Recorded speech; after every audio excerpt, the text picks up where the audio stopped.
You are now tuned in. Welcome everybody to the platform. Welcome to this amazing platform. And I'm so excited to have you here because there is so much we're going to talk about. We're going to be talking about Pinterest and SEO marketing. So before I even get into it, I want you guys to know that if you have any questions, feel free to send me a message. We're on Clubhouse. We're on Clubhouse right now. We're on YouTube Live right now. We're also going to be on Facebook Live. We're on different platforms. We're on Periscope. Thank you, Amra, for coming here. If you have any questions, please feel free to let me know. We're going to open up hand raising. We're going to be talking about Pinterest and SEO marketing in business. And I'm going to have a few slides for you today because I want to tell you so much about Pinterest and SEO marketing. If you've not followed the Clubhouse club called Pinterest and SEO marketing, please go ahead and check playinc.online/Pinterest. And we're going to be talking about everything to do with Pinterest as we speak right now. We're also going to be having a podcast session for this. So there's so much content that I want to tell you that I want to make sure that everybody is aware of what's going on. So we're going to get right into it. And just not to waste your time, I want you guys to be fully aware that this information is for you and this information can come from different angles. So I want you to know that Pinterest and SEO marketing go together. Why? There's a fun fact that 95% of the top searches on Pinterest are unbranded. When you think about branding on Pinterest, you're thinking about creating a story. You're thinking about inspiring somebody. Everybody that comes to Pinterest is coming to Pinterest from a positive place. They're coming to Pinterest from a place of understanding. And they're coming to a place that they want to learn. Anytime you're using Pinterest, you're either starting a project or you're about to finish a project or you're somewhere in between. So when you think about it as a business, you have to think about those people as well.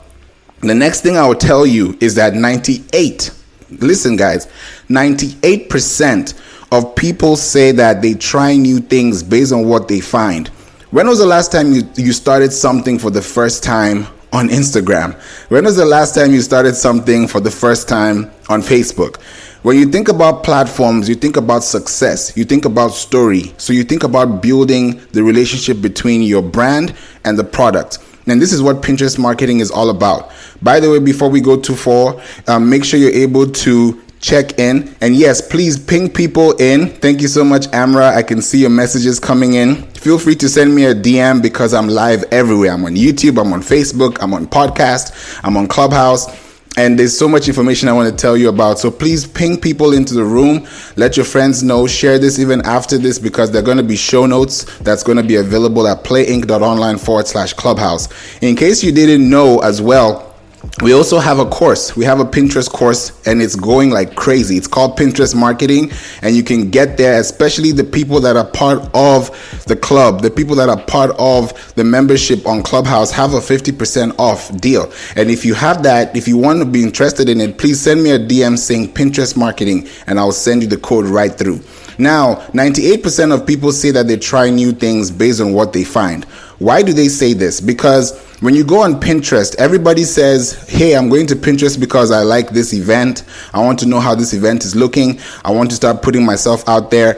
And it's a good thing. But I also believe that it's also a better thing when you're able to really direct your traffic and you're able to create something that is appealing to people. So what do I mean by that? When you think about trying something new, you think about impacting a society. You think about impacting people. So when you think about impacting people, think about yourself and also think about how you can also impact those people. Another thing is 85%, guys, 85% of pinners, and this is within the platform, 85% of pinners say that they use Pinterest to plan new projects. Now, when I just mentioned about starting a new project, you may be wondering, okay, how do I start a new project? What do I do with my new project? How do I even get there? When you think about creating value for your customers, you're creating a consumer experience that is worth their time, is worth their value. Anything that you pay for needs to be equal to or greater than what you're paying for, because when you're exchanging value for value, You're telling yourself that I'm solving a problem with today's need and I'm able to help somebody tomorrow because I was solved today. So when you think about creating value, think about creating that value from a standpoint that actually helps you become a better person in the future. Another fun fact is, right now we're in April, so happy April everybody. It's a new month, it's a great month, and I want to tell you more about holiday planning, because you may think, okay, Christmas is far away and Easter is here, but did you know that holiday planning on Pinterest starts as early as 9 months ahead of time? That's a crazy statistic.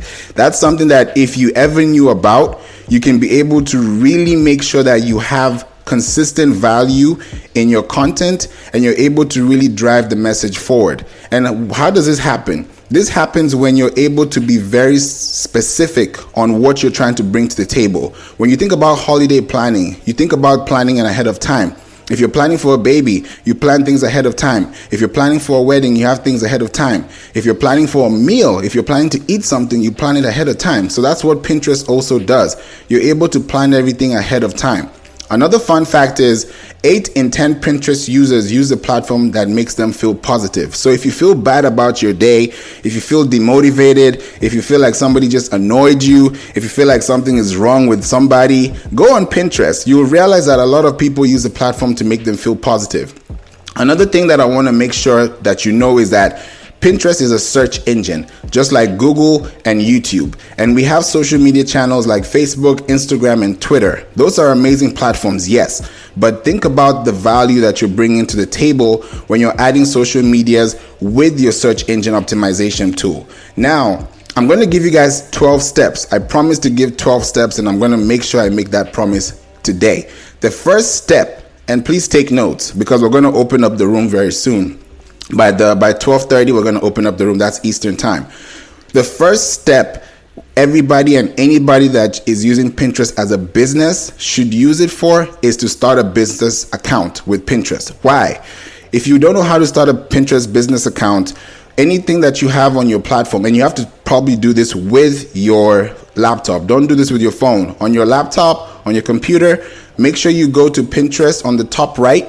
You're going to see a drop down and it's going to say, hey, create a new business account. So some people keep asking me, do I have to have a business account and a personal account at the same time? The answer is, if you have a personal account and you want to have a business account with it, it can go together, but the business account is going to act separately. Just like on TikTok, for example, if you want a TikTok account, it's going to be your personal account. And then in the settings section, you can go to the business account and create one for yourself.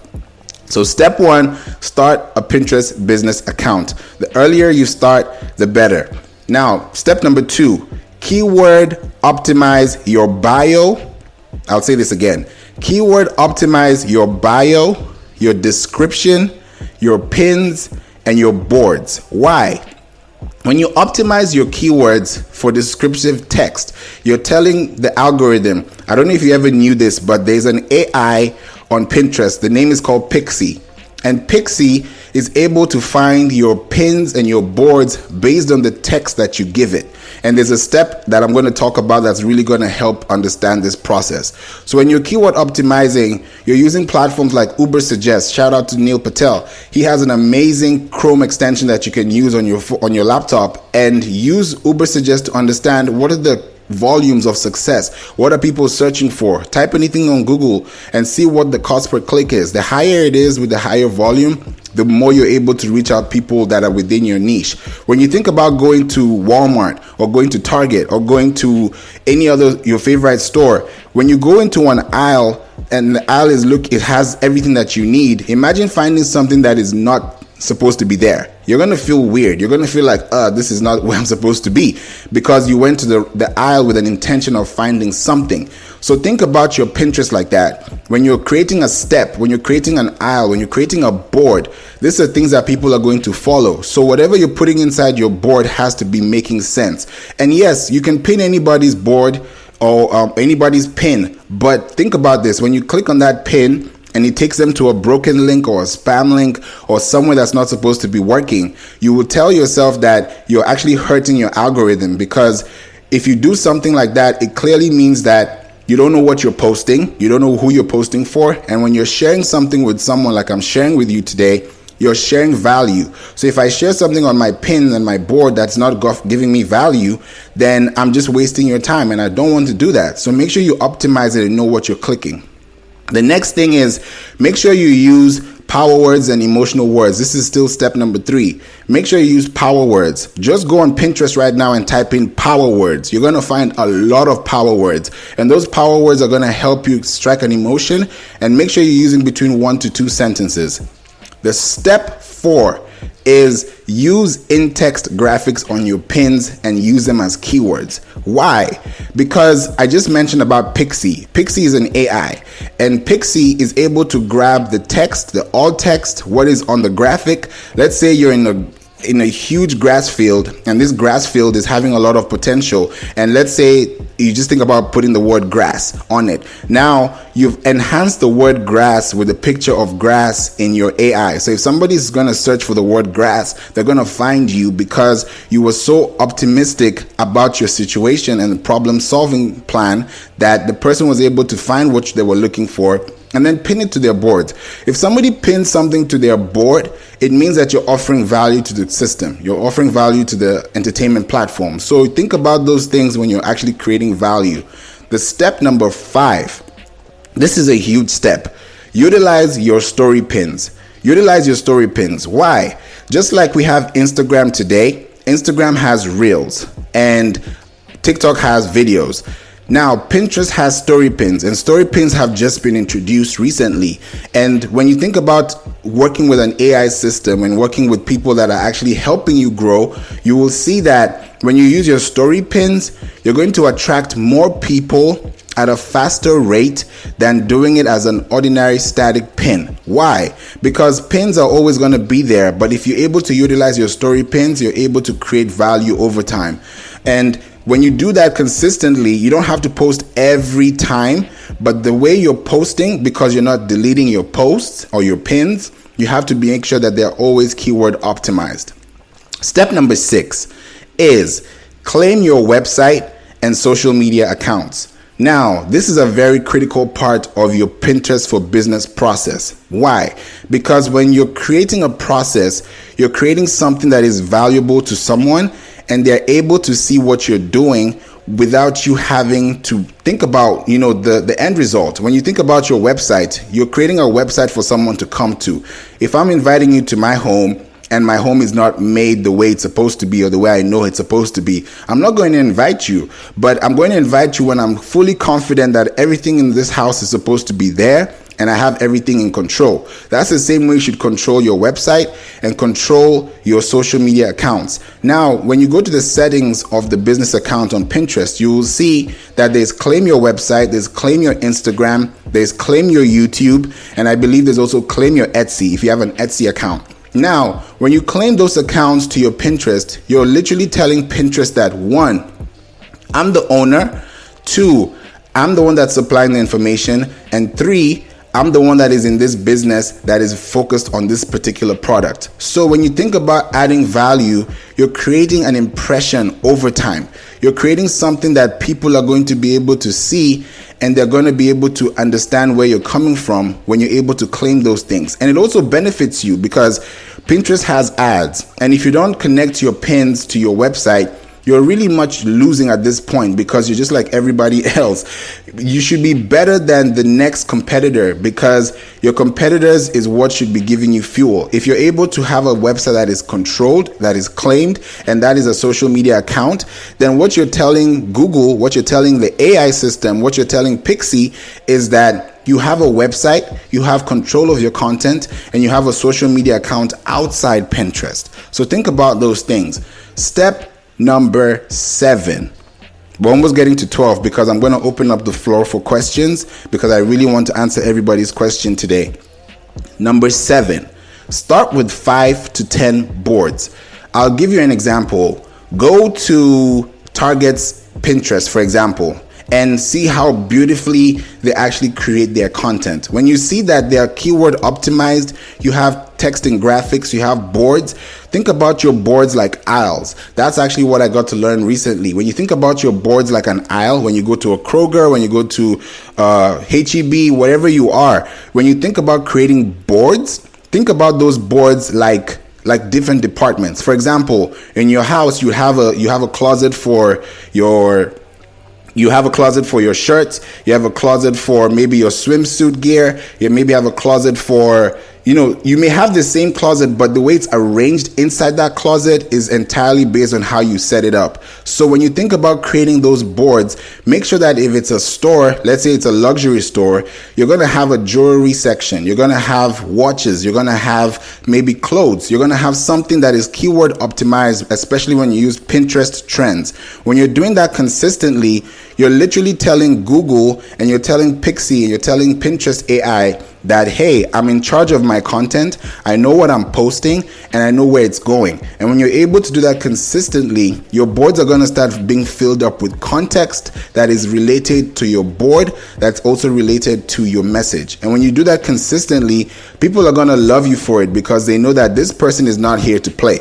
This person is not joking around. This person is actually ready to give content that is of value. So when you think about creating that value every day, you're telling the system that I am using my platform for success. I am using my platform for something that is actually valuable to my success. So when you think about creating boards, don't just create any board and say, okay, this board works, or I'm using this board for this. You think about creating something that actually creates value to your business.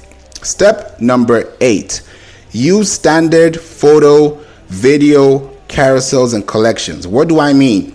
When you have a board is just a board. With anything that is not inside that board is just simply just there. So when you're creating a board, you're creating a board with static images that have in-text graphic. You're making about at least 4 seconds worth of video, at least 4 seconds. If you check the recommendations by Pinterest, they tell you that 4 seconds or more is great. So when you think about 4 seconds, that's a lot of time somebody has to spend on something that they're looking for that you have. So when you're using photos, when you're using carousels, and you can use carousels on Pinterest as well, and collections, which is pretty much like group collections and board collections, you're going to understand that the algorithm is going to favor you right back. Now, another thing you want to notice is that for step number 9 is always have a call to action.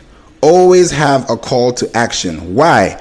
The reason why you need to have a call to action is that anybody who is coming to your Pinterest has a need. They're literally looking at you and saying, okay, this person actually is going to help me out with this problem. So as soon as I'm done reading the pin, my problem has not really been solved.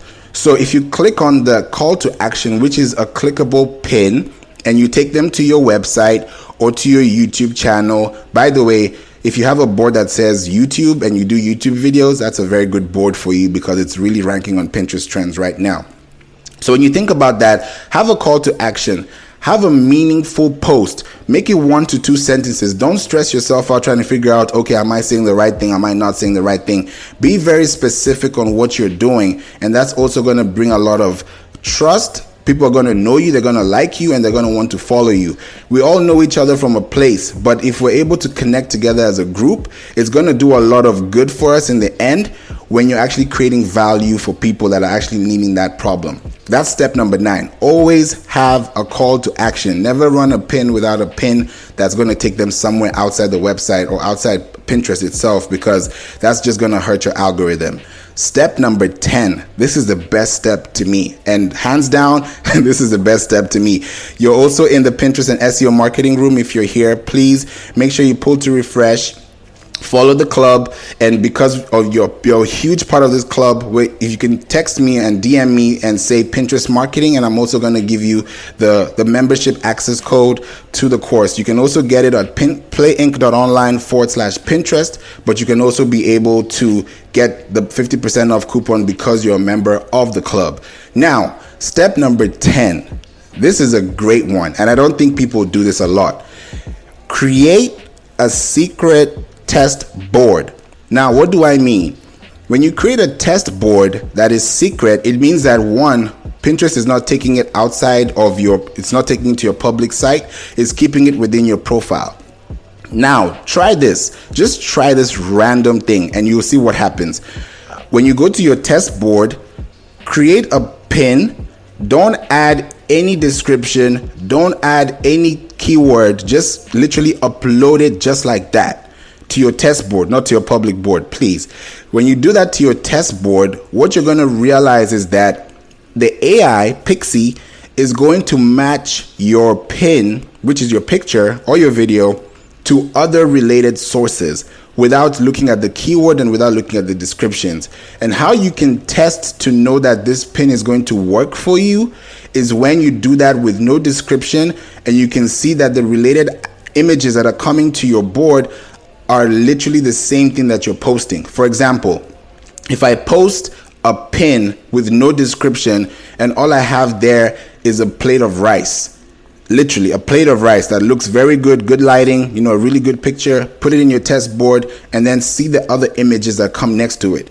If you see the other rice pictures or other pictures with different lighting or maybe different types of rice, then you're in the right particular area, because AI has understood that this is rice, this is a plate, and this is food. So it's going to take it to those sections. But if you don't do that, you will realize that maybe you have the same rice, maybe the lighting was not that good, or maybe you took it at a different angle, and you now start seeing things like grapes. You start seeing things like maybe, it could be anything, a couch. Now, when you think about those things and you realize that it's not matching, then you're not doing Pinterest right. You're not using the algorithm to your advantage. So make sure you're always creating a test board. That test board is always going to help you through. Number 11, I'm really going fast today. Step number 11 is participate in the community. People go on Pinterest and all they do is just click, screenshot, click, screenshot, click, screenshot. It's not enough. Just like you go on Instagram, you make a comment when you see something that's great. Think about making comments. There are two sections actually on Pinterest for engagement. There's a section that says like, which is a reaction. And then there's another section to the right that says helpful. Now, the helpful section is just like a review. If you have a lot of thumbs up, let's say on helpful, and this is a problem solving campaign, or maybe it's a carousel ad or whatever you're trying to do on Pinterest, the more likes you have, the more helpful you have, which is helpful is like a thumbs up. The more helpful you have, you're able to participate in the community and also be part of that conversation. So don't just go and pin your own stuff and say, yeah, I pin 10 to 15 times a day and nobody's seeing it. The reason why nobody's seeing it is because one, it's either not keyword optimized, or two, you're not engaging in the community. You're allowed to make comments on Pinterest, and many people don't make comments. You can go to a pin today and see 0 comments, and that pin has been there for 4 years. Now, it doesn't mean that the pin is bad. It just means that there's pretty much no purpose for the pin. And if you're able to create quality pins, which they call rich pins, you will start to see that you're creating value every day. And every day of the week that you're putting your stuff on Pinterest, you're literally counting yourself very lucky and very blessed, because Pinterest they don't expire. Pins don't expire. There's no way I'm going to go to your pin, or it's not even your pin, your Instagram post 30 weeks ago, unless you're a stalker. People don't have time to be searching for you.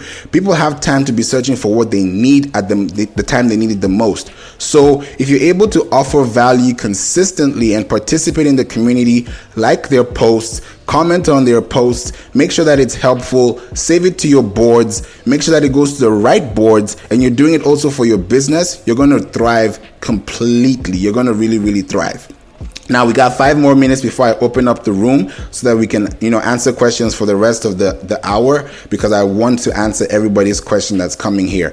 I'm skipping too far. The 12th step number 12, which is my final step for you today. And I have a bonus, actually. I have a bonus right after this. Step 12 is, if you didn't know this, make sure you start doing this. We just talked about video for 4 seconds. So imagine if you have a business and your business has a video cover on your profile. I don't know if you ever knew that as a Pinterest business account holder, you can literally have videos and stories and all that good stuff, but you can also have video covers. What are video covers? Video covers are places that people are able to come to your profile before they even start scrolling. They're able to see what you do. So let's say you have a 30-second video. It could be muted, it could be sound on, sound off. As long as it's graphically, aesthetically pleasing, then somebody can literally look at that 30 seconds video on your cover, because right now on default it's usually like a carousel of images. If you check your Pinterest, you'll see that, okay, this person's profile just has a carousel of images that's just scrolling. But if you change it from the carousel image that is already there by default, and then you make sure it's a video, you will realize that you're going to have more traction, because people are going to start following you. They're going to start contacting you, because there's a section called contact, and the contact has your email and it also has your phone number. If you have a Shopify store, there's a shop that's right next to it that you can actually create for yourself. So when you're doing this and you're having a video cover on your profile, you're literally telling AI that, hey, I have a video that's talking about health and nutrition, and I'm talking about this in 30 seconds. And then they check your story and they see the same thing. They go to your board, they see the same thing. You'll realize that people spend about 14-15 minutes on Pinterest just looking for something that they need. And if you're the person that is going to give them what they need, they're going to come back to you. And the AI is going to know that this person saved this person's pin. So the next time I log in, I'm going to get another feed from you who gave me the first result that's giving me another result, because I'm actively working. When you're doing that consistently, it's going to really help you. Now, this is a bonus tip. The bonus tip is, I also talked about Ubersuggest as a Chrome extension, but imagine scrolling on your websites. Literally, you're just scrolling all over your websites and you're using this Pinterest Save button. It's called a Pinterest Save button. Now, the Pinterest Save button is on the Google Chrome extensions, and you can be able to use this and start pinning things that you like. When you keep doing this consistently, you're able to actually realize that, hey, I'm actually excited to know that somebody's pinning something, they're creating value, they're creating pins, and these pins are also exciting to me because I'm able to save them to boards that are related to my business. So what's next? We're going to have some Q&A, so feel free to raise your hand now if you have any questions. Feel free to ping anyone in the room. I'm also going to be checking the sections, and I'm going to have an amazing time with you today. Now, there are two things I also want to say before we get into the questions. The first thing is that we had a successful month of March, and we ran through the whole of March. We had this Pinterest marketing course, which is available at playinc.online/Pinterest. And you can be able to learn everything that I've talked to you about, and we can do the services with you while you're there, because it's a self-paced course. Sometimes people ask, okay, courses are usually long. Sometimes people say, okay, the courses are, they're too extended, it's too advanced. Why I made this course is because I wanted to solve a problem. The problem that I want to solve is to help people know that they can do better than what they're already doing on social media, and doing it consistently when they're able to know that people are searching for the problem that they're looking for, which they're solving, and people are finding them. So on Pinterest, you can be able to use it for your benefit, especially as a business owner. I'm a business owner too, and I'm sure you're also a business owner too. And you're always wondering, okay, nobody's liking my post. How many hashtags should I use? All these things are just vanity metrics. But at the end of the day, what you're doing is that you're solving a solution at the end of the day. So however much it costs, you're going to make that effort to make sure that whether it's your time you're going to spend, whether it's your money you're going to spend, whether it's your resources you're going to spend, those are things that are going to help you have a better life tomorrow. And why not start on Pinterest? Because anything that you pin today, 6 years later, is still going to be applicable to you. So when you think about creating Pinterest for business, you're not only creating Pinterest for your own business, you're creating Pinterest for business with a community mindset in mind. So when you think about those things, think about how you're able to connect the two dots and make sure that your pins are doing really, really well. The thing is, the first time though, there's a one-time payment. People usually ask, okay, what is the price? What's the price? The price is at $19.97. You can, because you're a Pinterest and SEO Marketing Club member, you automatically get 50% off. and you can use the code, and the code is amazing. You can use the code yes please in one word, yes please, for 50% off. You can be able to get that course right now. It opens and locks everything for you. You're able to get the course and you can start using it right away. There's another option that you can make 3 monthly payments, and once you have these courses, the courses are going to be yours for life. And most times when you think about buying courses, guys, just a pro tip. When you go to these different rooms or these different courses or these different webinars, make sure that the course that is being sold to you is up to date. Well, today is April 2nd, 2021. You don't want to buy a course that's April 2nd, 2013. It's not going to help you because there's a lot of improvement that has happened over those years, and you also don't want to waste your money. So make sure you're able to have something that is updated, which is what we have. We also have a Clubhouse experience in the course where you also actually listen to the course on audio mode. So we don't just have video mode, we also have audio mode. And these are things that you can be able to learn. You can be able to grow, learn about your Pinterest, because I know we're in this room today and I'm here to share amazing tips with you, but also I know that I'm not going to be here all the time. But because I'm always going to be here on a social media platform like this, then I'm able to tell you what the benefits are. And with the 3-month payment, it's $6.89 per month.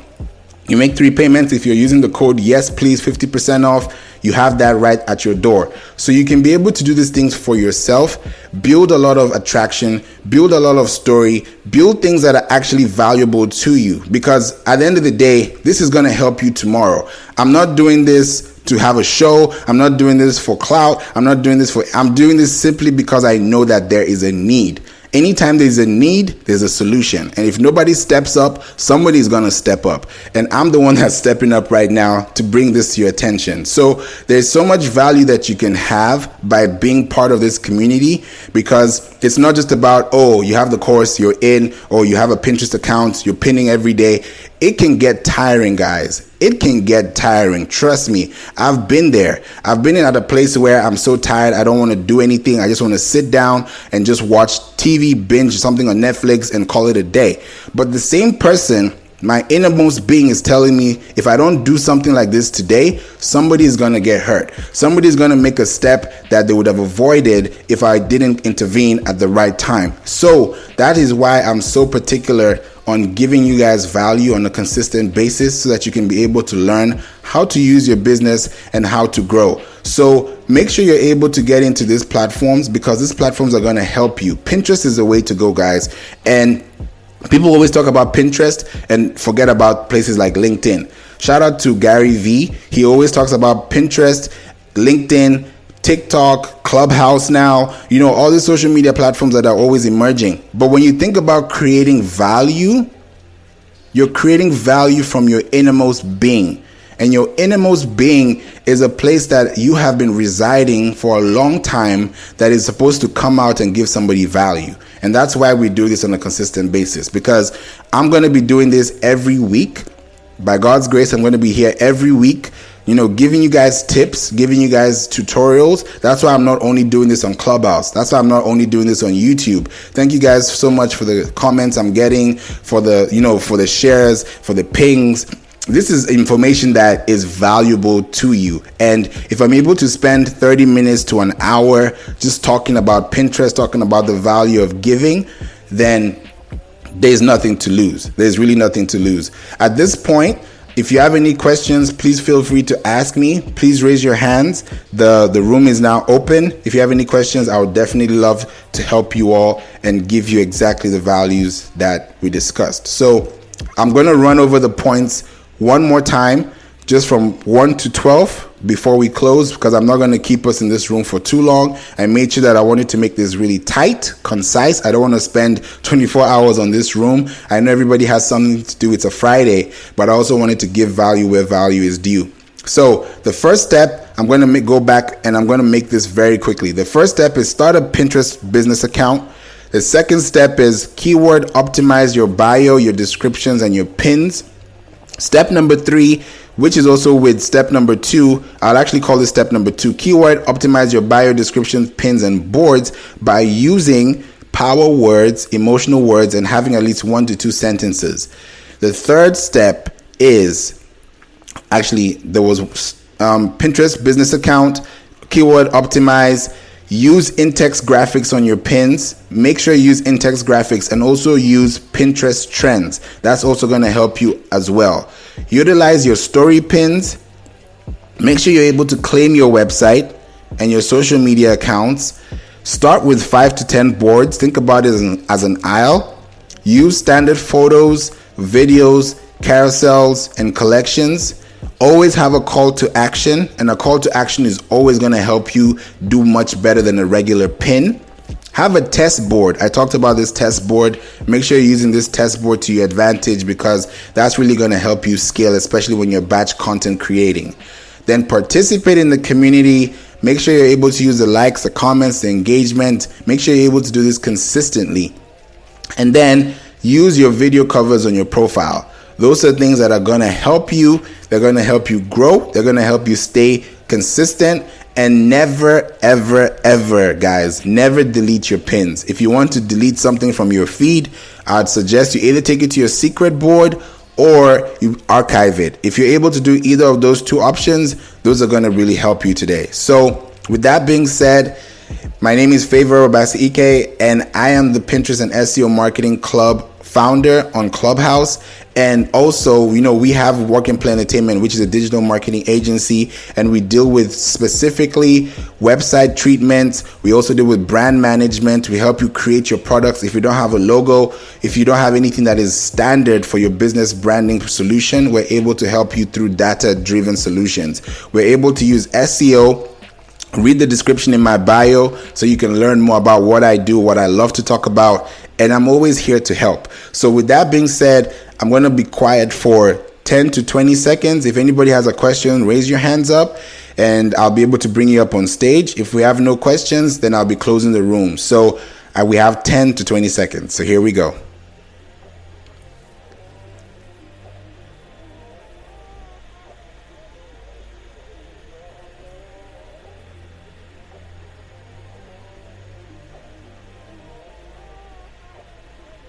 Okay, we have a question.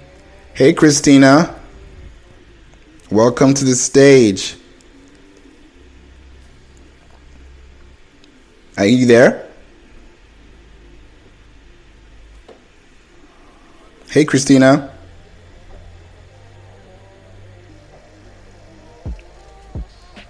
I don't know. Can you hear me? Okay, I think we lost Christina. I don't know why. Can you hear me, Christina? I can't hear you. Could somebody else come up to the stage as well? And I don't know if it's me. I don't even know. Can you guys hear me? Because I've tried to see what's going on. I don't know. Amra, can you hear me? Just send me a DM, yes or no, so that I can know as well. Okay. Let's see. Ava. Hey, Emma, how are you? Hi. Good, thank you. Yes, I can hear you. Christina just messaged me saying her mic isn't working, and she's messaged me saying, can you please talk about Instagram and Pinterest? Okay.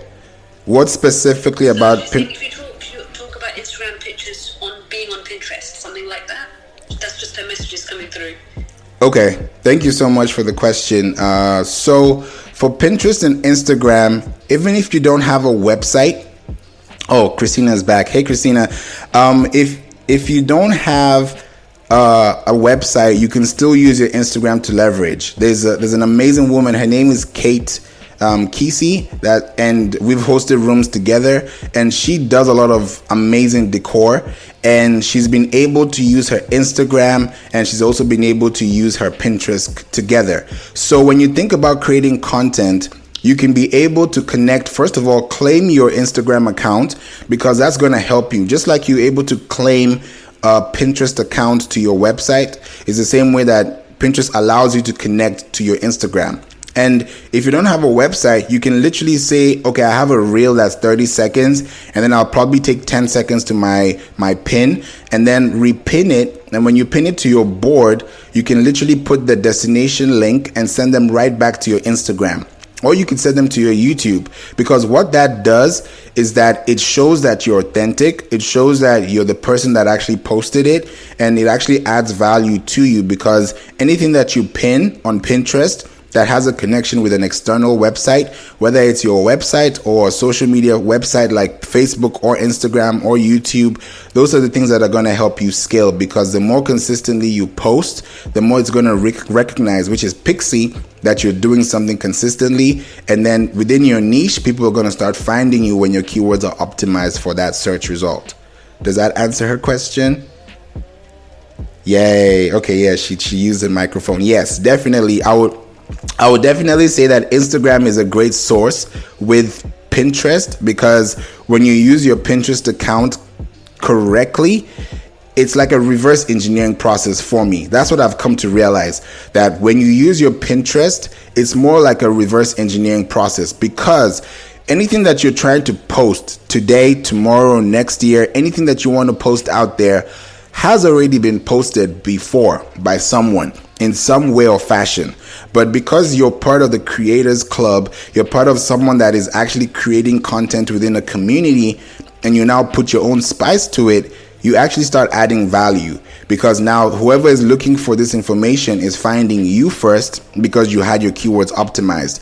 So when you use two Chrome extensions like Uber Suggest that I mentioned, and another one called Pinterest Save, you're able to make sure that your pins, your boards, your keyword optimization, what you're using is working for you. And I always say, check out Target's Pinterest account. They have an amazing Pinterest account. When you look at the images that they have, and you see the text that's in the graphic, and then you also see that on their keyword optimization, it's literally copy and paste. There's nothing hard on Pinterest. People say, oh, Pinterest is hard, I can't do it. I've been able to do it. I've been able to see accounts, like one of our clients back in December, before we began, they had about -2 monthly views. I didn't even know that was possible. They had -2 monthly views, and now they're almost hitting 100,000 views per month, just because there was consistent traffic, there was consistent strategy, and because we know what their product is, which is, let's say, natural hair growth, then we know that people are going to be searching for natural hair growth, and we stuck to that. So when you think about sticking to things, when you're creating testimonials, when you're having YouTube videos, when you're having content marketing schemes, those are things that are going to help you scale, because once you release a pin, that pin goes to the atmosphere, it goes to this ecosystem, it goes to the platform. And if anybody's having a website, for example, and they see a pin like yours and it's solving a problem, they're going to take that pin, which in SEO we call a backlink, and they're going to now connect it to their website. So whoever even goes to the website platform and sees your pin is already seeing your pin without them searching for you directly. That's why I love Pinterest, because I can find anything and everything right there and still be consistently adding value without being destructive, without being spammy. You know, people say post 10 times a day.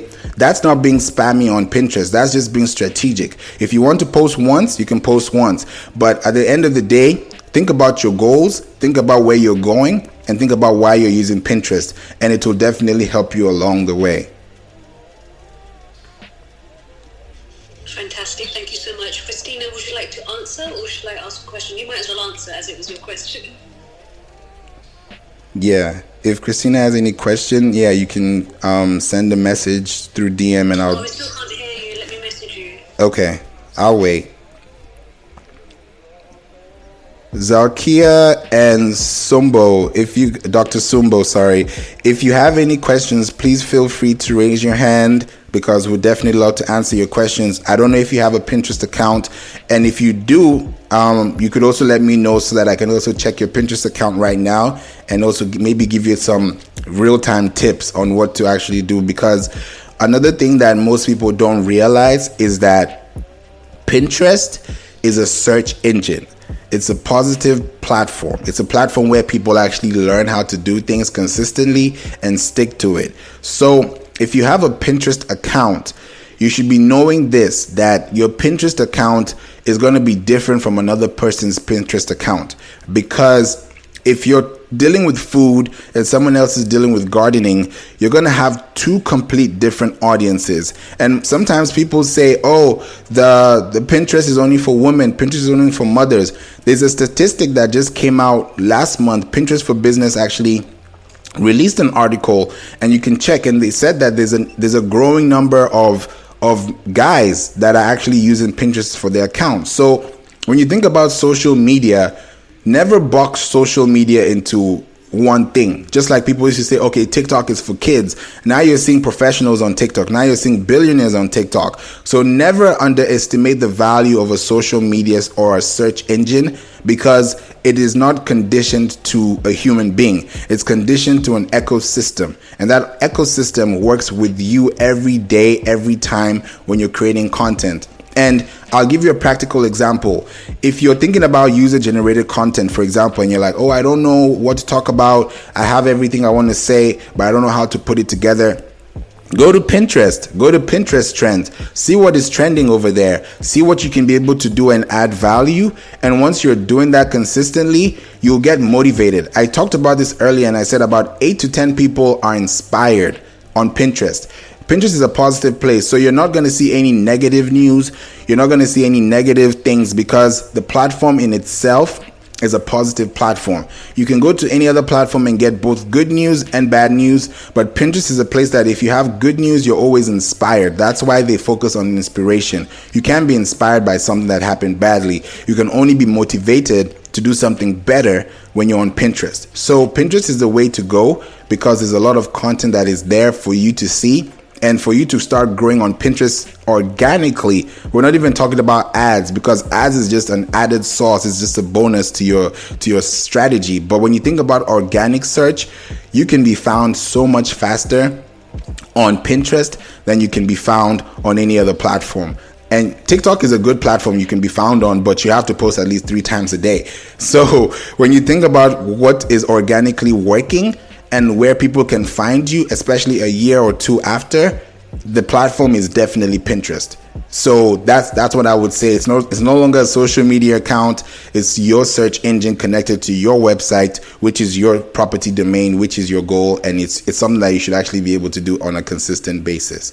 So I hope that answers your question. I don't know if she has any more questions before we close. Amazing. Yes. So Christina has one more question than I do, if that's okay, Faber. Yeah. You're being so generous with your time. So she's saying, please ask what are the benefits of pinning my Instagram pictures to Pinterest? Would that help with traffic? I think you've answered that already. Yes. So pinning, and let me actually ask this question. Is it pinning the same Instagram post to Pinterest?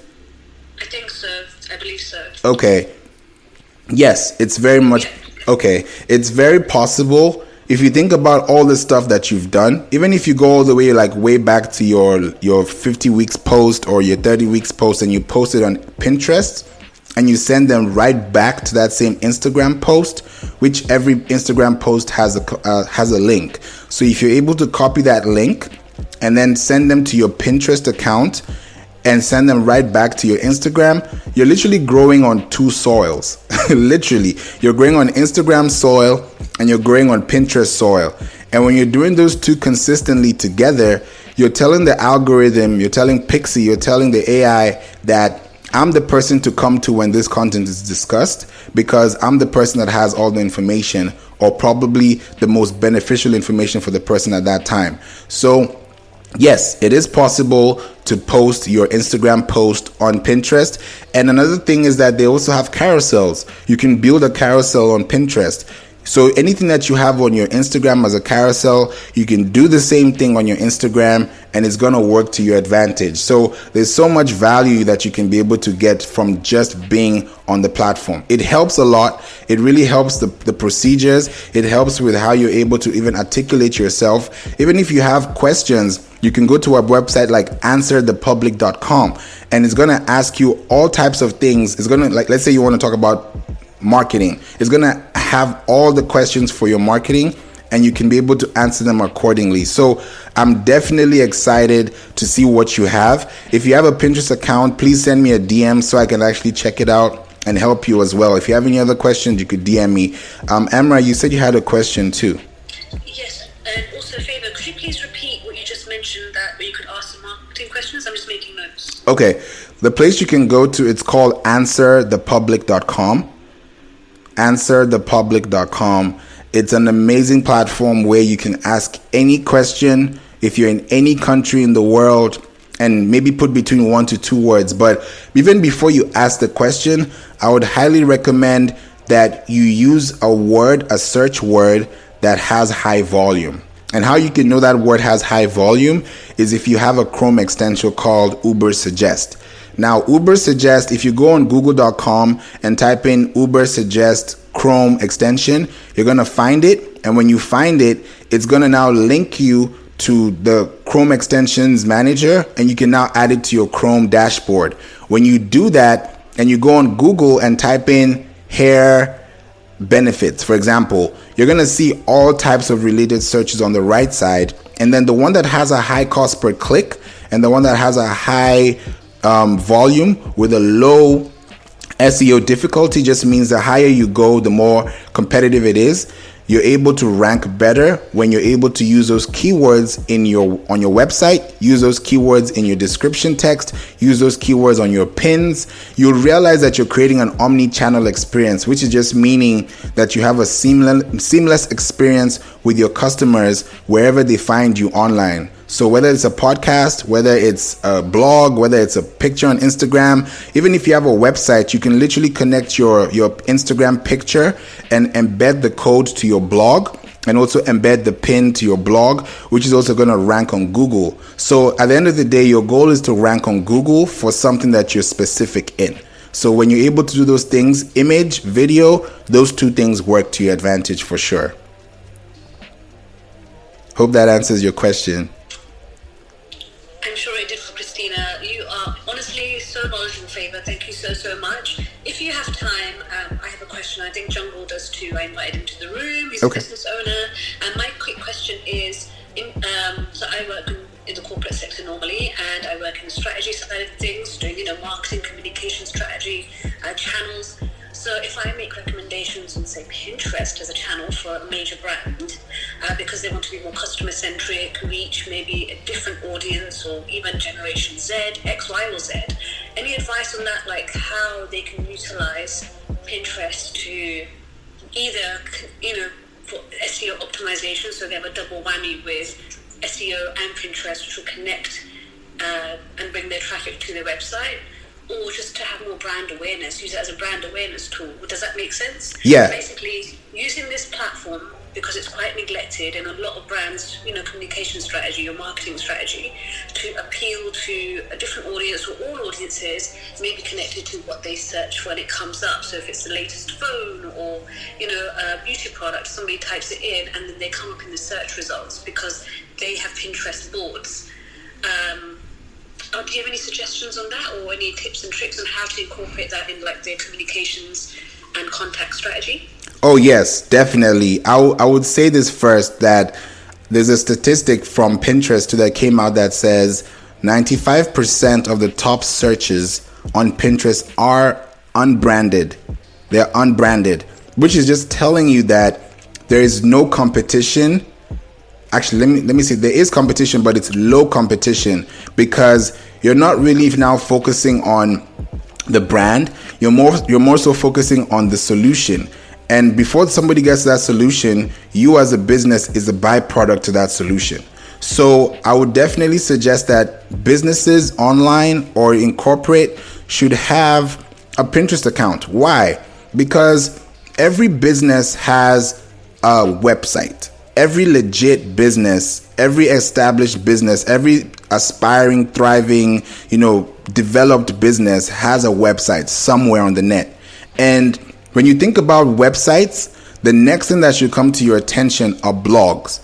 When you have a blog, an article, a news feed, something that is valuable, you can monetize it if you want to from an inbound marketing strategy perspective. But when you have a content-driven strategy point coming from a corporate side, and you're solving a problem, which is why the business is created, because there's a mission and a vision statement, Then what you're able to do with Pinterest is that now your design team, your marketing team, your content strategy team is able to derive content coming from the trends. Because I even mentioned earlier that on Pinterest, people are searching for holidays 9 months prior. So we're in April right now, and people are searching for Christmas gifts right now.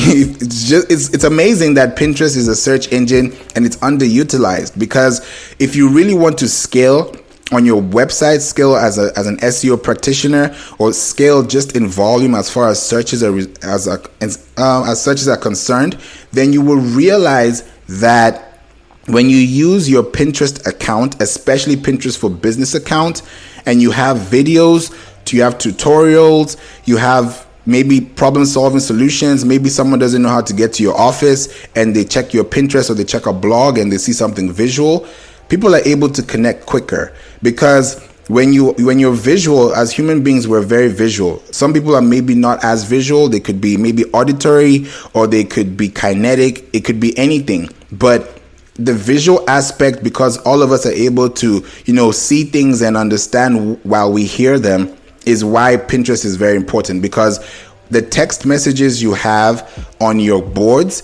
on your pins, you don't have to be there all the time. There's some pins that, like if you look at Flowdesk, I use Flowdesk as an email campaign strategy, and we also have a 50% off lifetime code as well. If you would like that, please let me know in the DM. But if you look at Flowdesk's Pinterest account, you will realize that Flowdesk, they don't even have much pins going on. But when you check their traffic is so high in demand, because they're using probably a paid strategy to make sure that their name is heard and they're visual everywhere. If you don't have to be on all platforms. I'm not saying open like 8 different platforms for your accounts, but I would say that when you're opening a Pinterest account is more so like a search engine account. So it's like creating a Google account for your business, if that makes sense. So like you're creating a visual aid for your business, that if somebody searches for anything related to your business, whether from an inbound perspective or an outbound perspective, you will be able to notice that people will start to find you. They'll find you on Pinterest, they'll find your blog, they'll find your website, they'll find your location, and they're able to connect because you're solving a problem, and they're going to come to you. People don't buy products, people buy people, and the people that behind those visions is what makes it count. So I would highly suggest that every company should have a Pinterest for Business account, because it helps you get more searches, more traffic, and more volume when you're very specific on the needs that you're providing as a service. Does that answer your question, Amra? Indeed. So just a little bit to add, if you have time.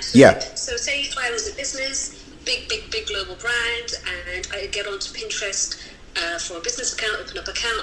In terms of showing up, say, in Google, so I use Pinterest for my work. Like I said to you, user journey mapping or sustainability, whatever the topic is. Yeah. And sometimes what I've searched, Pinterest comes up in this first or second search result on that topic. So if I type in customer journey mapping, Pinterest came up. Right at the top. Is that organic, or is that because the companies or the content or the people who have pinned material on Pinterest with those keywords, is that why it's come up? Just I'm trying to understand the connection with the search and people getting onto Pinterest. So not from Pinterest to your website, from Google to Pinterest. How does that happen? Can it happen for free? Yeah. Or is it paid? Yeah, it can definitely happen for free, because Pinterest is a search engine already. It already tells the AI system, it already tells the algorithm, and Google changes the algorithm at least 8 times in a day. So when it keeps being refreshed and your website is able to be indexed and you have a sitemap, then what that does is that you can easily be found from Google, because you're being searched for on a keyword that you were specific to. So for example, like you mentioned about mapping and guidelines, if you're dealing with travel, if you're dealing with travel destinations, right now especially, traveling is like one of the hottest topics on Pinterest, because people are eager to travel and they're trying to create boards so that they can, go where they want to go. Pinterest is so real time that if somebody is searching for a problem, they can find it right there because it appeared to them. So it's a very organic reach, But at the same time, based on the strategy and based on the company, they could also have it paid.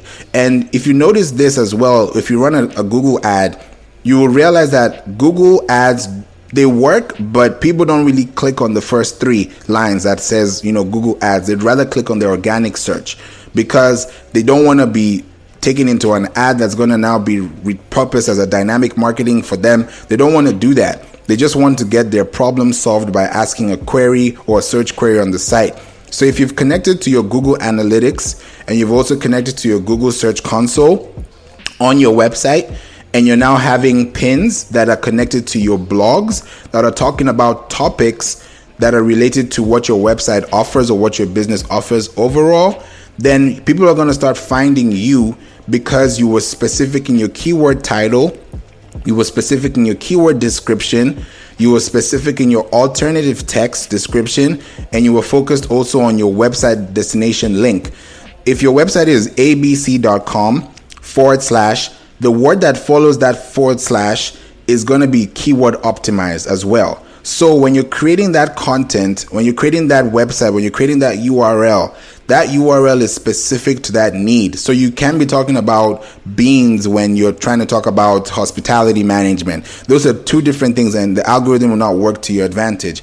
But if you're able to talk about what the business is offering and how it's able to solve a problem, then what you're doing is that you're telling Google to search for something that is going to be found on a blog that has your pin connected to it. So they might find your pin, but somebody has to type in ABC Pinterest, and then you start seeing Pinterest accounts. But if you're trying to look for something specific that has no Pinterest in the search query and you're still found, it's simply because the search term was related to what you're looking for, and you did a test board, you did a test run, and you were able to see. Now, you may also be wondering, okay, I'm able to go to search Pinterest trends, and I don't know which keyword is doing better.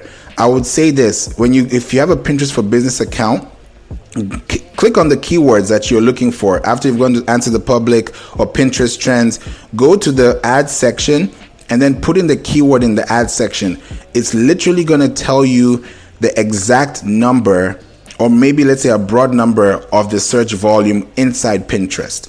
So if you're searching for fitness and management or sporting outfits, and you put that keyword on the Pinterest ads, before you run the ad, it's going to show you what the keyword is searching for and how many, like in terms of volume, it's being ranked for.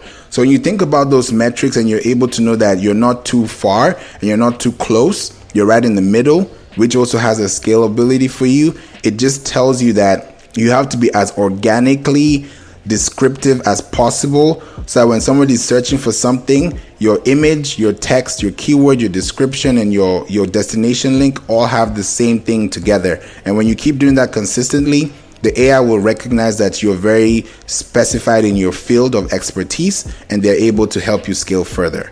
I hope that answers your question, Amra. Oh my God, more than enough. Thank you so much. I was making so many notes. Honestly, I really appreciate your time, your value, your support. You are so knowledgeable. Thank you so much. I'll let Jungle on stage take the next question, but I found that so helpful. Thank you so much, Favor. You're most welcome. I really appreciate it. I'm glad you're here. Hey, Jungle, what's up? Hey, nice to meet you, man. Thanks for the room. I mean, the little time I spent in there, I've taken so many notes as well, so it's amazing the amount of knowledge that you've given. I'm not sure if you've covered this earlier, but I guess my question is what is the difference between international SEO and normal SEO? And I guess how would you optimize for international SEO? Is that something that people do deliberately? When I've looked at SEO sites regarding my own website, it's almost like it's just non-existent with the feedback these like SEO ability or companies like that are giving me. So I wasn't sure how I could be specific with international SEO and I guess show up in different areas. Okay. Yes, it is. It's a very good question. I would say this: the difference between local SEO and international SEO is the language in terms of coding. There's something called href lang, and even Neil Patel talks about this at some point. He says that if your website does not have a href lang, It just means that if somebody in Brazil is trying to look for something, they may not get it in their language because it's still in English, because that's the default. So you would need to have a hreflang, which is pretty much href language, that is just able to redirect that same information and then, reconnect it to the language that you're appealing to. For example, if somebody types something in a different language on Instagram, there's a section that says see caption or translate caption. That's going to translate to English. Now, that just means that Instagram as a business on their website or their own business model, they have a href language tag, which is able to help them rank on a global perspective, because if somebody logs in from a different place, they're logging in from a different IP address, which has a different connotation into the way they're receiving their bandwidth. So when you're doing that, you have to make sure that your website has that connection in place, and you also need to have like a Google Tag Manager, because that's also going to help you grow and scale. Now, for your local SEO, I'm going to give you a pro tip. If you have a local bakery store or a business that is within the local area, I would highly suggest that you use this website, and you can write this down. It's called Geo. That's I'm sorry, it's a Friday. It's Geo Imager, which is GeoImgr. That's GeoImgr.com. They've been running for over 10 years now. And what you can do is that if you have a business and it's in a local area, you upload the picture. Literally the picture, maybe your logo, maybe it's a picture of somebody that was in the store, or maybe somebody that was within the community, or maybe just within the city or the country, and then get the exact location of that particular business or that particular local business. And then when you click on it and you upload it to your geoimager.com's dashboard, it's going to download and it's going to tell you that there were no geotags found. Now, there's something right next to it that's called an EXIF tag, EXIF tag. Now, what that does is that once you put the location of where your business is, and then you click on generate EXIF tag, it's going to literally generate the coordinates, the map coordinates of that business, and it's going to embed it as a DNA to that picture. And then when you download that picture, and you now upload it to your website or upload it to your Instagram or upload it to your Pinterest, you're literally doing like a 10x boost or a 100x boost. You're literally showing the algorithm that this picture came from this place because this is where the business is operating. And then if you have a keyword that's attached to it and someone finds it within their locality, if you type in Starbucks near me or you type in something near me, now you're going to start popping up and populating because you were consistent and you were intentional with that search term. So that's definitely a pro tip that I would say you can use. But when you think about international SEO and local SEO, it just boils down to your content strategy and your keywords, because keywords are everywhere. There's a Chrome extension called Keywords Everywhere, literally. And you can find all the keywords that are relating to what your business is doing, and then start looking at the related tags. Because, for example, you can think about, let's say, basketball and basketball players, for example. It's the same basketball, it's the same sport, but those two keywords have two different volumes. So even if you're searching on YouTube or you're searching on Pinterest and you're using the search bar and you see what's popping or what's regulating on the search feed, you will realize that you would take those words, the ones that really relate to your business, take them to Google, see what the search volume is, understand the metrics and know that people are looking for this word, then go to answerthepublic.com, find the questions people are asking, then go write a blog about it, then maybe use Canva or have your design team create content that is digestible and then paste it to your Instagram or to your Pinterest. And then when you're on Pinterest specifically, you can now send a destination link right back to your Instagram or right back to your website landing page with the EXIF tag that you created for that post. And when you keep doing that consistently, I'm telling you without a doubt that you are going to get results so quickly that you won't even want to use Instagram anymore. Not that Instagram is not good or bad, but because you were able to use this to your advantage, and then everything that you have as a social media feed, especially for your business accounts, are all related to the same source. So to answer your question, global and SEO keywords are very important, But when you think about the SEO tactic, you can use both of them to your advantage and you can really get a good result from it. Does that answer your question? Yes, that more than answered my question. Thank you very much. I can't wait to get started. You're most welcome. You're most welcome.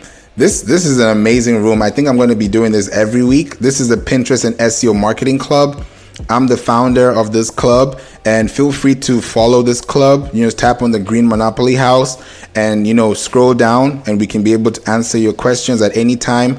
We also have a Pinterest marketing course that is available for you right now. If you go to the description in the club bio, you can be able to see that, and we can be able to answer your questions, give you access to it. All the club members are eligible for 50% off anytime, any day, anywhere. So if you feel free, you can send me a message on the DMs and just say Pinterest marketing, and then I'll be able to handle that for you, and we can be able to get that sorted out.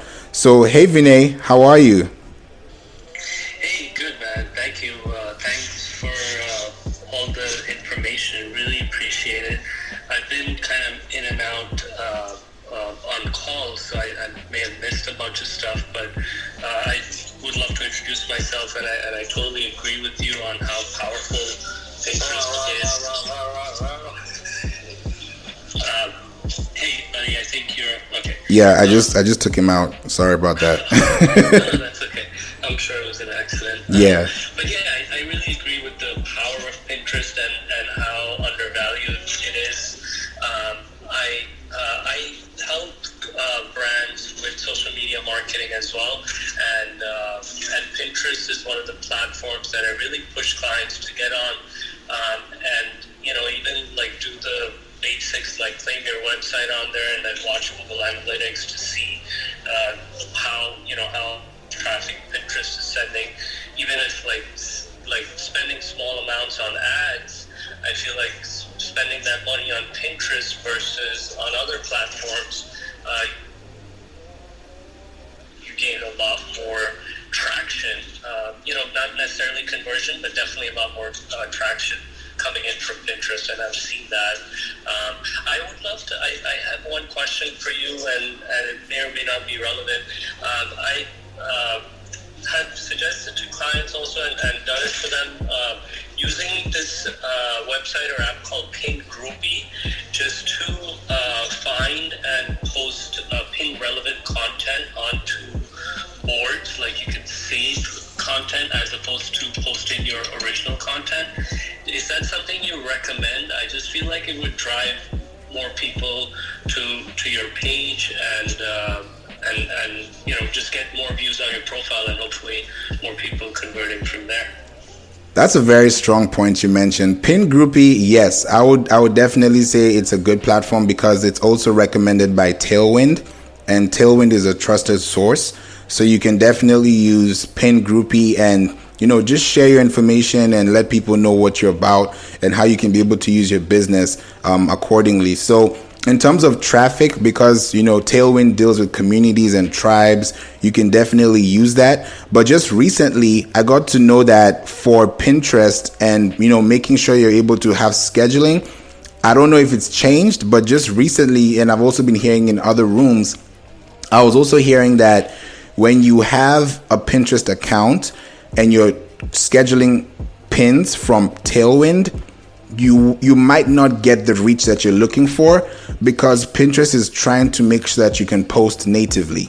Now, that doesn't mean that you stop using Tailwind or Pin Groupie or platforms like Later.com. When you use these platforms, I would say that it would be good to have 70% of that consistency made through the native Pinterest plans, because Pinterest has an app. You can literally go to the App Store on your phone or even on your Mac, and then you can be able to download the Pinterest app, or you just go natively to the website and do that. They have a scheduler as well. So when you're making those pins and you're making those description text, I would definitely say that using Pin Groupie would be a good source. I personally haven't used it myself, but because I know that it's with Tailwind, I know it's going to do a great job because you're looking for things that people are finding and they're able to connect with you. Now, for I'm looking at your bio, and you're a fine jewelry product development owner. Tell me more about how Pinterest has been working for you, especially in the e-commerce platform.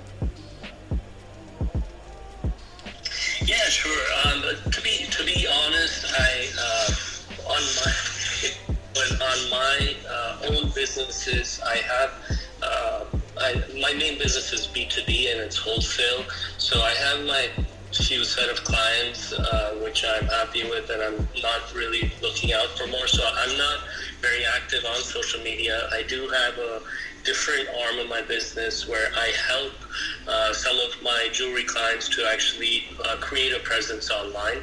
And that's more of like a boutique consulting agency that I've formed, and then in there I've had experience where I test traffic coming in from different sources of social media, and I feel like Pinterest has been very powerful in sending traffic just by spending small amounts on ads, and it is a lot of the more niche you can get on Pinterest, the more targeted audience you'll have driving towards your website. So one of my brands that I've experimented with is Kain New York, Kain New York spelled out, and it's on Instagram as well, and it's on Pinterest as well, and that's one of the brands where I saw a lot of traffic go to the website just by spending small amounts of money.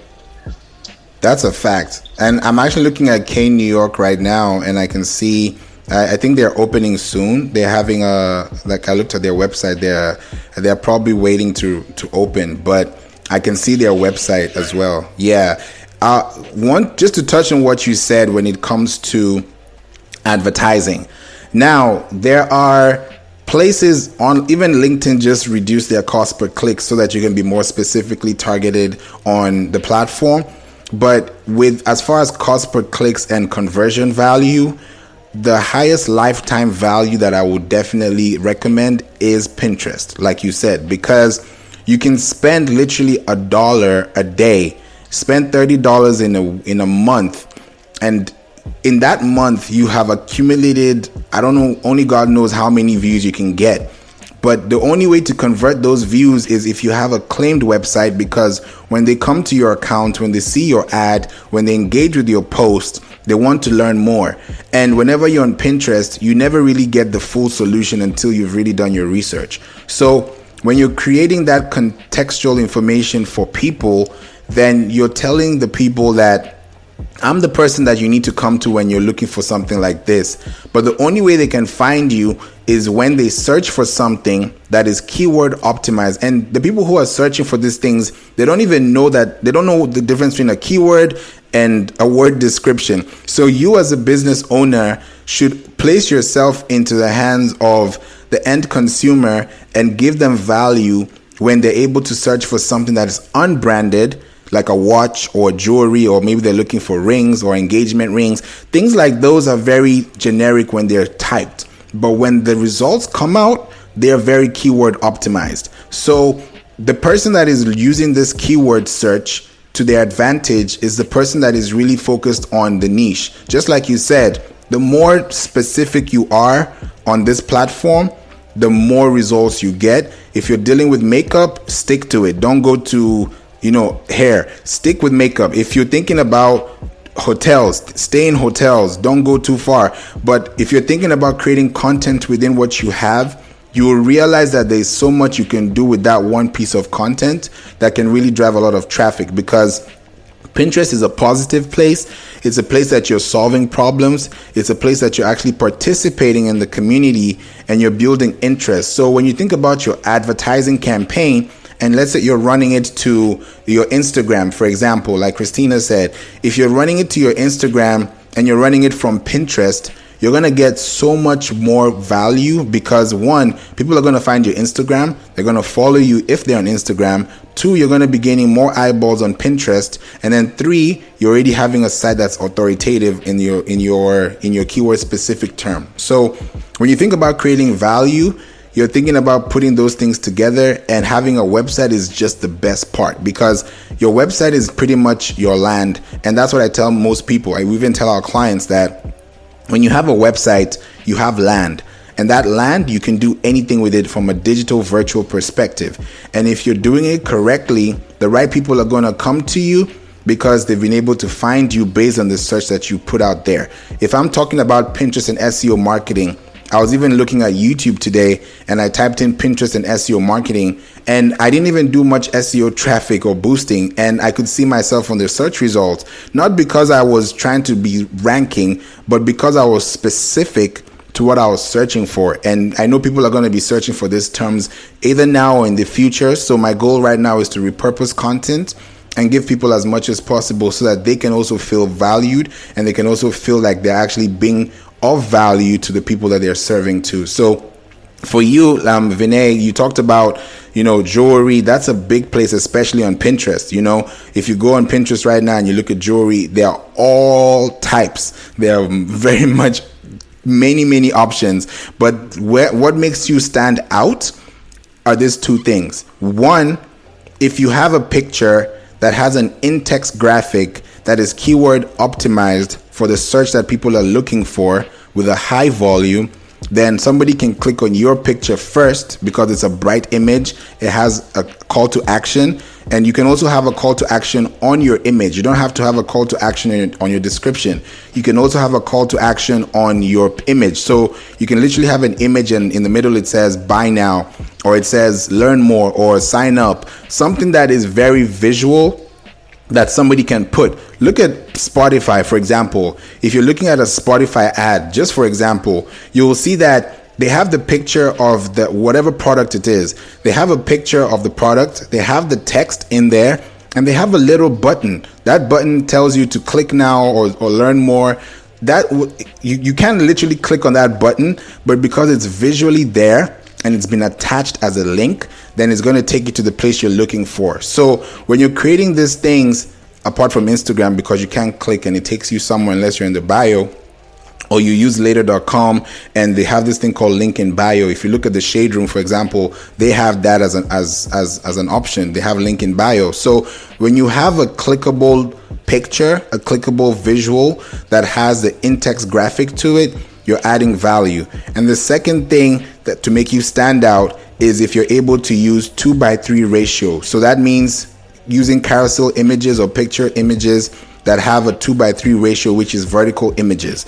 If you have vertical images as opposed to horizontal images, because Instagram keeps it to square images, but you can also use Canva and repurpose it and make sure that you have something that is, vertical. The more vertical it is, the more people are able to connect with you, the more they're able to really understand what you're saying. Even on Instagram, if you're scrolling, for example, before you get to the next picture and you're seeing a vertical image, you have to pass through it. So you're literally adding engagement, you're adding click-through rate, and you're also adding intentions on why you're posting it. Instead of posting it as a square, you're posting it as a vertical image.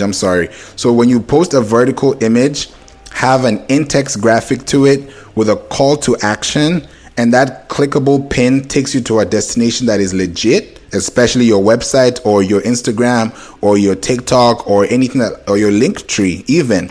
You can be able to start ranking because your Google Analytics, your Facebook Pixel, your Pinterest Tag Manager, your TikTok Pixel are all connected to your website. And the more people are able to click, the more you're able to get a more searchable related audience. And when you start creating custom audiences, on Pinterest, there's an ad section that talks about actor-likes. They're not called lookalikes, they're called actor-likes.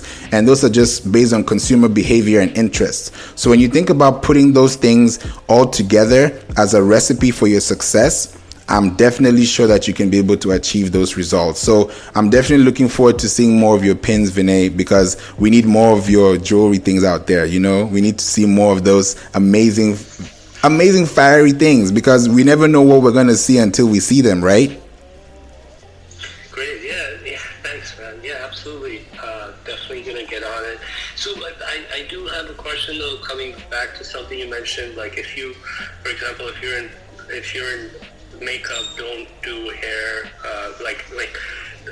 If you saw the Kane Pinterest account, I have the jewelry that I've created on there, right, as my original content, and then separately there's also boards that I've saved pins, and that's just kind of resonating with the type of audience that I want to attract. So there's like, there's sneakers, there's people dress, there's like hoodies and ripped jeans and stuff like that. So that's the type of audience that I'm targeting, and I feel like they would all that content. So I just placed it over there. Is that something you don't recommend? Yeah, I would definitely say that your pins would need to be optimized with your boards, because I was mentioning earlier in the room that we spoke in the Pinterest and SEO marketing room that when you think about creating a board, I would suggest between 5 to 10 boards. For example, I'm looking at your Pinterest right now, and I can see there about 6 boards, which is good. But when you look at the 6 boards, and I can see there's Cane's New York men's, and I see there's men's bracelets, accessories. Now, when you look at Cane New York men's bracelets and accessories, those are literally 4 different types of audiences. You have New York as an audience, you have men as an audience, you have bracelets as an audience, and you have accessories as an audience. So instead of putting them all together in the same pin or the same board, I would make sure that I'm having at least 5 to 10 boards, that even the names of the boards, like you have a name of your boards that says things, but if I click on the things and I open it, I'm seeing there's cigars, there's some whiskey, there's some nice Timberland boots, it looks really good. But now, instead of calling it things, I would go on Pinterest trends and search for something that's related to it. Or another way you can also track it is by clicking on the pin that you have, and then when you scroll down, you will see something that says more like this. So the AI system is going to look at your picture and get you related content as well. And if you look at them, I would rather use like a name like cocktails, for example, rather than things, and put them in its own category. If it's photography you're focusing on, focus on photography, and then the photos that are in there are going to be keyword optimized within the text that you're actually giving it. When I said makeup and hair, I didn't mean that you don't post hair when you're doing makeup. I just meant to say that when you have makeup, if anybody's taking a board or a pin, those boards and those pins, the person that's wearing that makeup already has the hair. So you don't have to focus on the hair, focus on the makeup, and then use different styles that have the makeup on with the hair, of course, and you're able to build that interaction. And then more people will start to see makeup, and they're focusing on the makeup rather than they're focusing on the hair. And eventually somebody else is going to now pin that to their hair profile. So if you're not focusing on something specific, then don't put it out there as a board, because it's not going to help you in the end. Even when you edit a pin, it's not going to help your algorithm. So the moment you post it, just like you're told not to edit an Instagram post unless you've done it maybe weeks ahead, or let's say you've posted something today, for 72 hours later you can change it. But within the first 24 to 48 hours, that's the primal part, because you send something out to the atmosphere, to the ecosystem, it's going to pick it out. And when it picks it out, what happens is that it starts connecting to other related searches, either by your tags, by your text, by your descriptions, by your destination links, by the slurs, whatever you're putting out there, it's going to be something that's going to be beneficial to you when you're able to be very specific. So for your pins, for example, I would say that I would definitely have a pin just on New York. Literally, just have a pin, a board on just New York, because you're saying Cane New York. It says unique, customizable men's jewelry, the perfect gift for someone who has everything. I love that. It's very unique. It's very 1-2 sentence based, and at the same time it's keyword optimized. So when someone comes to your page, the first thing that they should be looking out for is exactly what you talked about, men's jewelry, which I do see. But if I go to the save section, I don't see any board that says jewelry. So when you're creating your pins and your boards and your text graphics, the word jewelry should be a board. The word men or men's fashion should have a board. And then in that men's fashion is where you now have, let's say, men wearing nice suited outfits with watches. That's jewelry, but you send them to the men's section. Then if it's jewelry, it's just product shots of jewelry and amazing information on jewelry. So when you're thinking about creating these boards, think about it like an aisle. When you go to a store, a grocery store, I was saying this earlier, that when you're going to a grocery store and you go to a certain aisle, that aisle has exactly what you're looking for. If you find something there that's not in your search, then you're not going to focus on it. You may even you may get discouraged and move to the next aisle to see what's over there. So when you're creating content on Pinterest, the goal should be to have connections between what you've said in your pin, what you've said in your board, what you've said on your profile, and what you've said on your descriptive text. Now with K New York, the actual title, just like the title on Instagram, for example, is search optimized. You can change that, and maybe you can even keep it as K New York, and then have a slur next to it, maybe like I don't know what they call those long lines in between, and then separate the words and maybe say men's jewelry right after that. Now, if somebody types in men's jewelry on the search, you show up, but K New York will also show up. So it's literally accumulated traffic that you're adding to your pin, because someone's going to search for something that's related to your business without having to know who you are exactly. But when they see an image that has a text on it that is yours, and they click on it and it takes them to the website, now what you're doing now is that you're actually adding value to that context, because somebody is looking for that, they found you, and now because of the AI system, whatever else you post is what they're going to be showing to you as the end user. So that definitely helps with your algorithm and your testing. Does that answer your question? Yeah, for sure, man. I really appreciate it. Thank you. You're most welcome. You're most welcome. If anyone else has a question, please raise your hand and we'll let you up. But within the next 20 seconds, I'll be quiet. If there's no questions, I'll come back and close the room. But if you have any questions, feel free to raise your hand.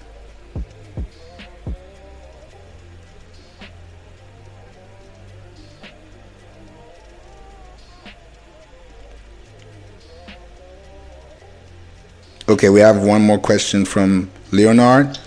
Hey, Hello. how are you? Good. You definitely have some very interesting. It's kind of related, but not really related. It's more related to SEO. Okay. Does this same process work for Instagram as well, or is it more just like for Pinterest? When you say work, do you mean the tips? Yeah. Yes. Okay. The tips work specifically for Pinterest, but you can use the strategies as a reverse engineering tool. What I mean is, if you have a video on Instagram that you want to post, or you have a video on YouTube that you want to post, let's use YouTube for example. You have a 10-minute video on YouTube, and then you take maybe 30 seconds of that YouTube clip, or maybe the best part or a trailer, and take it to your Instagram. I would go to Pinterest first, because Pinterest is known as a search engine platform already. I would go to Pinterest and have a board that says YouTube, just YouTube. You don't have to be specific, because when people are searching for things, they're being very general. But at the same time, you have to be keyword specific to know how they can find you. So when you're creating those pins or those boards, and let's say you have a board on YouTube and you have a trailer there, the keyword optimization tool is going to help you rank, because people are going to search for what you're talking about within the context of the conversation in the video. And then when somebody uses that video and repurposes it to maybe their own platform or their own board, they're able to relate. But to answer your question, when you think about the tactics used on Pinterest, they're completely different from Instagram. But what keeps them together and what keeps them within the same bracket is the search. When people are searching for a hashtag, they're going to find you on Instagram. When people are searching for a search term on Pinterest, they're going to find you because you were keyword optimized. So I love to use Pinterest, because Pinterest allows me to know what people are searching for. And then when I know what people are searching for, I would go to answerthepublic.com and see what kind of questions they're asking about what I'm doing. And then, because the Google results you get from Answer the Public, I believe it comes from Google, Bing, and YouTube, I believe, if not Amazon as well. But they ask so many questions. And how to also use answerthepublic.com is, you're going to see a lot of green on when you get the results, but look for the one that has a dark green. the darkest green is the one that has the most search or the most phrasing or the most long tail keyword search. Then you use that content, take it to your Instagram, answer the question. But when you're answering the question, you have to be very keyword specific, in that when you have a keyword, make sure that it's a long tail keyword. And what I mean is between 2 to 4 or 5 words, have that text in between what you're saying as you're paraphrasing. And then when you're posting it on your content, on your feed, you're going to get a lot of attraction, because the people that follow you on Instagram, maybe about 5 to 10% of them will see it within the first hour. Then the other 23 hours is highly dependent on how well performing that post was. So in order to leverage your Pinterest and your Instagram, you can be able to have your Instagram account optimized when you have keywords that are specific to what you're posting, and then the right audience is going to find you because you're going to use the same hashtags. I use a platform called #Slayer, #slayer.com. It shows you the competition between easy, difficult, very difficult, so that you also know what people are searching for. Because a hashtag that has 1 million, like for example, I'll just say it off the rip, hashtag marketing is very easy, even though it has 1 million posts in there. According to the competition analytics, it's easy. But on Pinterest, if I type in marketing, I'm going to get a completely different audience, because now people are talking about digital marketing, visual marketing, SEO marketing. It gets more specific. But when you're able to know what you're posting on your Instagram, and maybe you take it to your Pinterest board like YouTube, and then send them to a destination link with your YouTube, then you're able to really, really attract people in. People on YouTube use this platform called TubeBuddy. I'm just throwing things out there today. They use TubeBuddy. TubeBuddy is an amazing SEO tool that helps you search and see what's competitive in your niche. You get to know the phrasing, you get to know how it works to your advantage, and then you're able to now use that for your content. And when you're able to create that for yourself, you'll realize you'll have a lot of keywords that you can use all the time, because you don't want to have too many keywords that you can't use. So make sure you have a list of keywords that make sense. Use the platforms to see what's ranking, then use that to now advance your content strategy, and then do that consistently every day. When you do that consistently every day, people are going to find you because you have problem solving questions. People are able to save, people are able to comment, people are able to share. And once your information is shareable, it's contextual, people are going to love your content, and they're always going to wait for you to come back. But Pinterest is better, because once you post something today, by this time next year, it's still going to be there, and it's still going to be as fresh as it was, because you were able to optimize it for the search result people are looking for. Does that answer your question? Yeah, it does.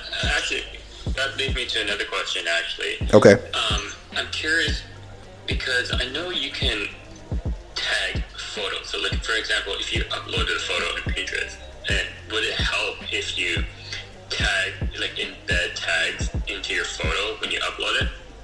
When you say embed tags, do you mean the EXIF tag as the local SEO tag, or just tagging somebody regular on Pinterest? Like embedded into it. So, for example, in Photoshop, you can add tags, like hashtags, I guess, in a way. So people, I'm wondering if that would apply and if it would work. Oh, yeah. Oh yeah, definitely. I would say this, that when you're uploading pins to your Pinterest, and even if you check somewhere like Canva, it's going to show you the same thing.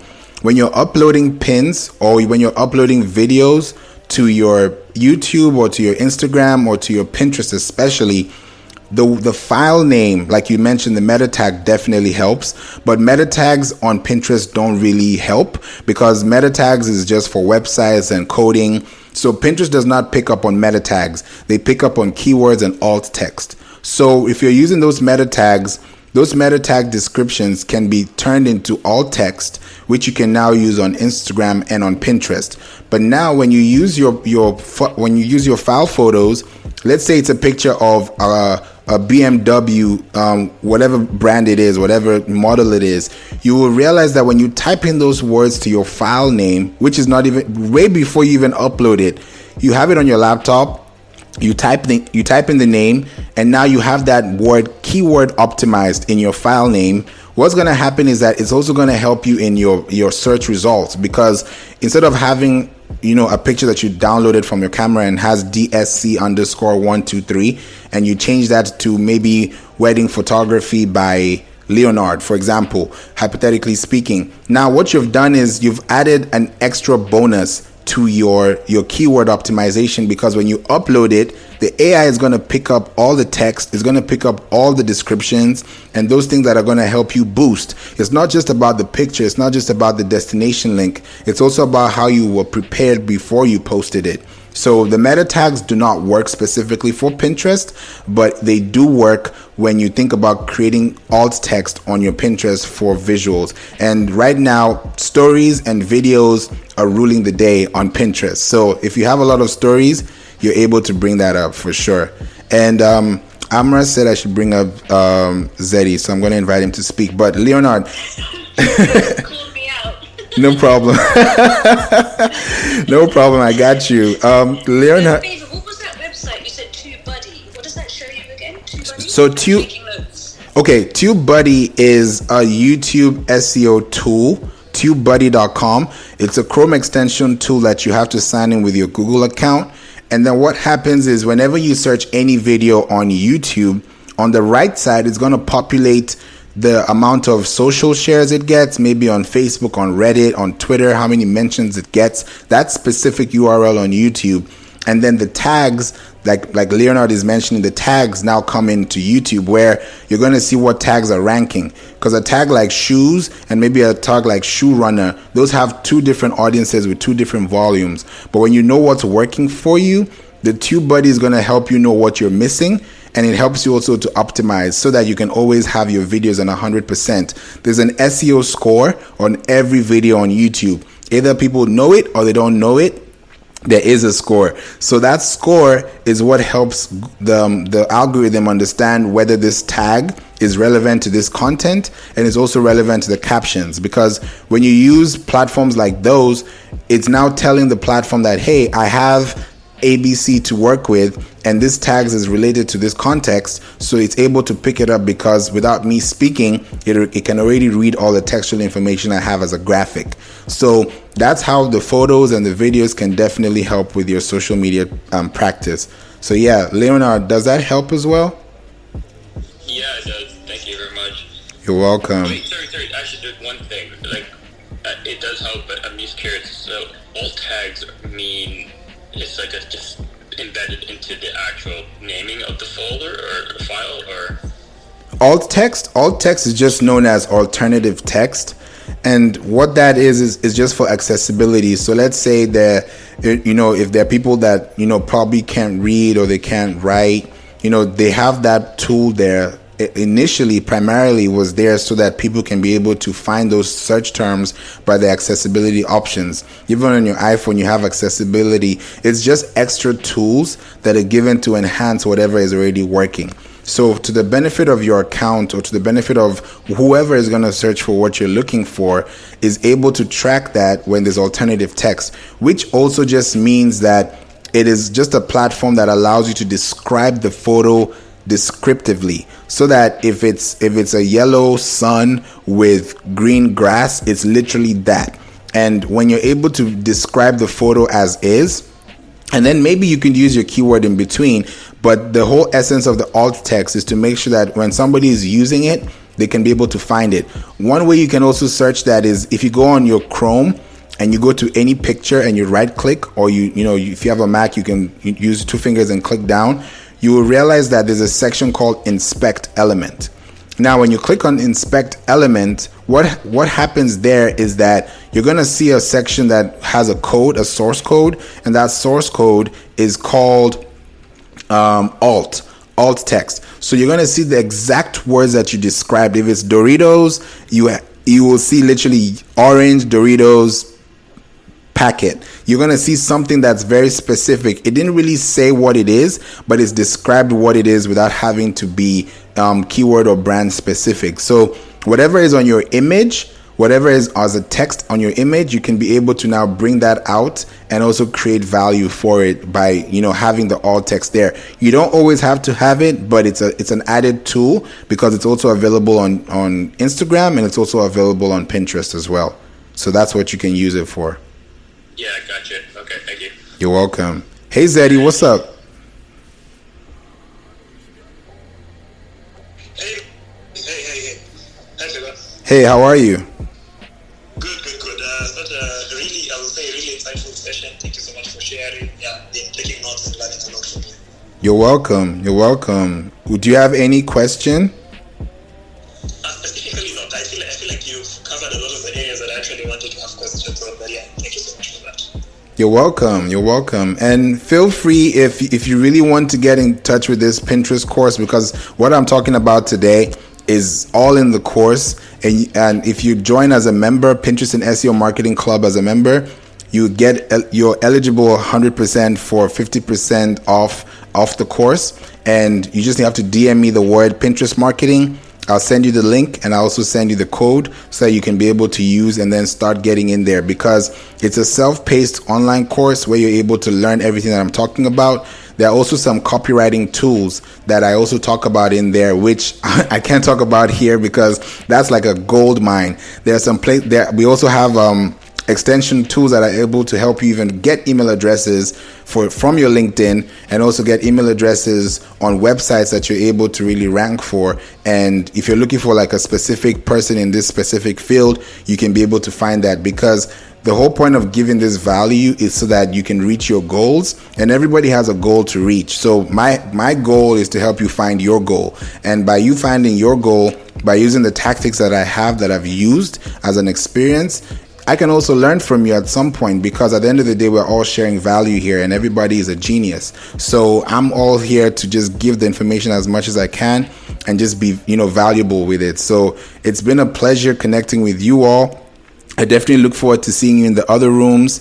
And this has been an amazing session. We've been on YouTube Live, we've been on podcasts, we've been on Facebook, and there's a lot of interaction going on. And this is a weekend. So I just wanted to make sure I'm able to give as much value as possible and help you where I can. And then in case you missed any of the points, make sure you also check our club, because there's a website called, which is our website, playinc.online. That's playinc.online/clubhouse. And when you see that, you're going to see the other rooms that we've had in the past, and you can also see the show notes as well, because I don't want anyone to miss anything. So all the notes are going to be there. If you miss anything, send me a DM, and I look forward to connecting with you all. With that said, does anyone have anything left to say before we close the room? I just want to say thank you very much. I greatly appreciate it. You're welcome. Anytime. Just a massive thank you. So enjoyable, so informative. Really appreciate you, doing this for us. Thank you so much. You're welcome. Anytime. With that said, thank you so much for being here.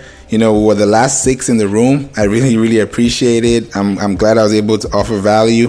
I know it's a weekend, so I want to make sure you guys can go and enjoy your day, enjoy your evening. But we're going to be back here again next week. And just by a show of hands, with the microphone, how many people want me to do this every Friday?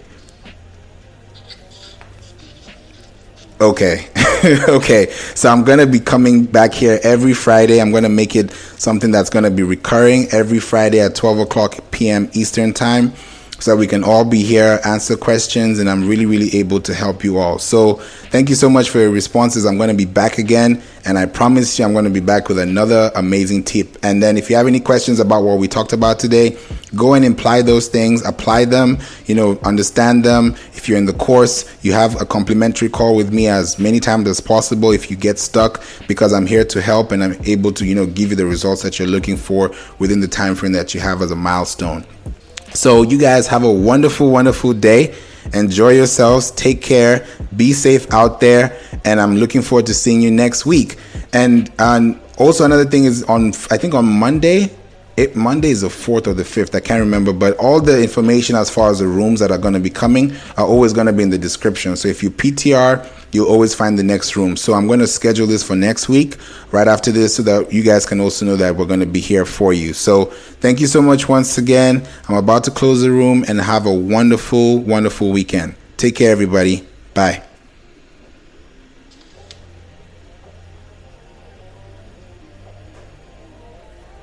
All right, guys, we out. Take care. Bye.